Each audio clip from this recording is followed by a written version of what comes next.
Os materiais podem ter capacidade de serem atraídos mais fortemente, mais fracamente ou sofrer zero influências de forças atrativas produzidas pelos ímãs.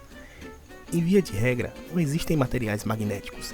Existem materiais com diferentes classificações perante a sua capacidade de ser ou não atraído pelos ímãs. Inclusive, há materiais que são naturalmente repelidos pelos ímãs, mas não apresentando nenhuma capacidade que lhes classifiquem como material magnético. É o que vamos ver neste vídeo. De maneira geral, como já foi mencionado, não existem materiais magnéticos. Existem materiais ferromagnéticos, paramagnéticos, diamagnéticos, antiferromagnéticos e ainda ferrimagnéticos. Os materiais ferromagnéticos são aqueles que nós popularmente conhecemos como magnéticos. Estes materiais sempre são atraídos por outros ímãs. A composição destes materiais contém ferro, níquel, cobalto ou qualquer outra liga metálica que contenha alguns desses elementos.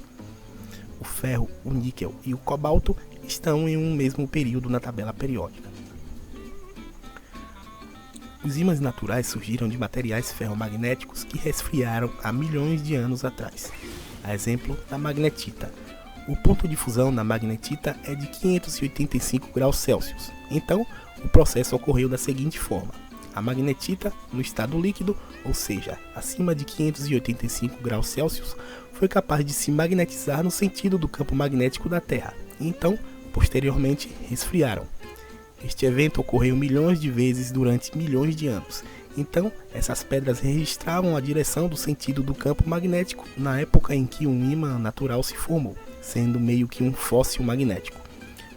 Outras pedras em outras épocas registravam a direção em outro sentido, já que os polos magnéticos terrestres se invertem a cada 700 mil anos. Mas os ímãs também podem ser produzidos artificialmente, como os ímãs de neodímio, que compõem uma parte do HD de computadores, ou uma agulha ou moeda imantada por outro ímã, que será um ímã temporário, cujas características magnéticas permanecem até que a temperatura consiga desfazer os domínios magnéticos.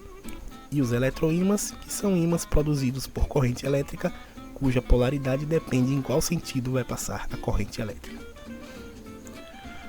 Corpos de materiais paramagnéticos também são atraídos pelos ímãs, no entanto, muito fracamente. O paládio, a platina, o sódio, o potássio e algumas ligas de ferro são exemplos que manifestam esta característica. Os materiais diamagnéticos são repelidos pelos ímãs, qualquer seja o polo que esteja se aproximando. Porém, é um efeito muito fraco e comum na prata e no bismuto. O mesmo efeito pode se manifestar em toda espécie de matéria, mas de forma praticamente imperceptível. O antiferromagnetismo e o ferrimagnetismo são propriedades semelhantes entre si e são de natureza mais complexa. As interações antiferromagnéticas são as interações magnéticas que fazem com que os momentos magnéticos tendam a se orientar na mesma direção e em sentido inverso a um ímã que se aproxime deste material. Logo, os efeitos do ímã nestes materiais são cancelados ou reduzidos. São exemplos destes materiais o cromo, o manganês e particularmente a ferrita, substância constituída por materiais ferromagnéticos, diversos óxidos de níquel, de cobalto, de zinco, entre outros.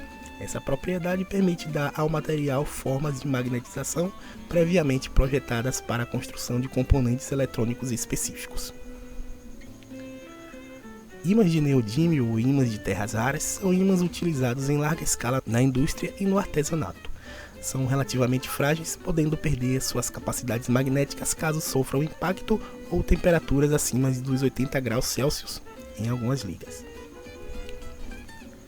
Eletroímãs são, em geral, construtos de materiais ferromagnéticos com uma bobina, podendo ou não apresentar um núcleo de ferro. A intensidade de atração magnética pode ser aumentada simplesmente aumentando a corrente que flui pelo dispositivo e o número de espiras em torno do núcleo. Um simples circuito construído com algumas pilhas e um prego é um exemplo de um eletroímã.